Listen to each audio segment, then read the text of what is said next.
Marc, chapitre 2. Quelques jours après, Jésus revint à Capernaüm. On apprit qu'il était à la maison, et un si grand nombre de personnes se rassemblèrent qu'il n'y avait plus de place, pas même devant la porte. Il leur annonçait la parole. On vint lui amener un paralysé porté par 4 hommes. Comme ils ne pouvaient pas l'aborder à cause de la foule, ils découvrirent le toit au-dessus de l'endroit où il se tenait et descendirent par cette ouverture le brancard sur lequel le paralysé était couché. Voyant leur foi, Jésus dit au paralysé, « Mon enfant, tes péchés te sont pardonnés. » Il y avait là quelques spécialistes de la loi qui étaient assis et qui se disaient en eux-mêmes, « Pourquoi cet homme parle-t-il ainsi? Il blasphème.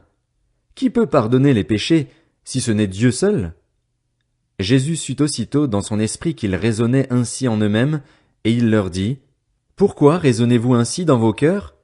Qu'est-ce qui est le plus facile à dire au paralysé? Tes péchés sont pardonnés, ou lève-toi, prends ton brancard et marche? Afin que vous sachiez que le Fils de l'homme a sur la terre le pouvoir de pardonner les péchés, je te l'ordonne, dit-il au paralysé, lève-toi, prends ton brancard et retourne chez toi. Aussitôt il se leva, prit son brancard et sortit devant tout le monde, de sorte qu'ils étaient tous très étonnés et célébraient la gloire de Dieu en disant, « Nous n'avons jamais rien vu de pareil. » Jésus sortit de nouveau du côté du lac. Toute la foule venait à lui et il l'enseignait. En passant, il vit Lévi, fils d'Alphée, assis au bureau des taxes.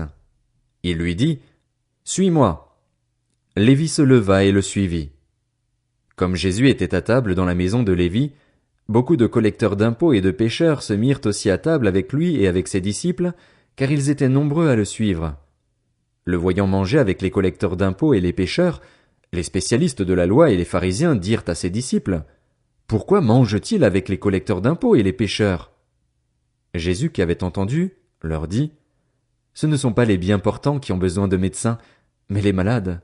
Je ne suis pas venu appeler des justes, mais des pécheurs, à changer d'attitude. » Les disciples de Jean et les pharisiens jeûnaient. Ils vinrent dire à Jésus, « Pourquoi les disciples de Jean et ceux des pharisiens jeûnent-ils, tandis que tes disciples ne jeûnent pas? » Jésus leur répondit, « Les invités à la noce peuvent-ils jeûner pendant que le marié est avec eux? Aussi longtemps que le marié est avec eux, ils ne peuvent pas jeûner. Les jours viendront où le marié leur sera enlevé, et alors ils jeûneront durant ces jours-là. Personne ne coud un morceau de tissu neuf sur un vieil habit, sinon la pièce neuve ajoutée arrache une partie du vieux, et la déchirure devient pire. Et personne ne met du vin nouveau dans de vieilles outres, sinon les outres éclatent, le vin coule et les outres sont perdues. Mais il faut mettre le vin nouveau dans des outres neuves. » Un jour de sabbat, Jésus traversait des champs de blé. Tout en marchant, ses disciples se mirent à arracher des épis. Les pharisiens lui dirent, « Regarde, pourquoi font-ils ce qui n'est pas permis pendant le sabbat? » Jésus leur répondit, « N'avez-vous jamais lu ce qu'a fait David, lorsqu'il a été dans le besoin et qu'il a eu faim, lui et ses compagnons?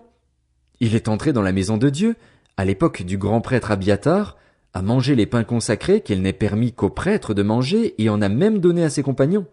Puis il leur dit, « Le sabbat a été fait pour l'homme, et non l'homme pour le sabbat, de sorte que le Fils de l'homme est le Seigneur même du sabbat. »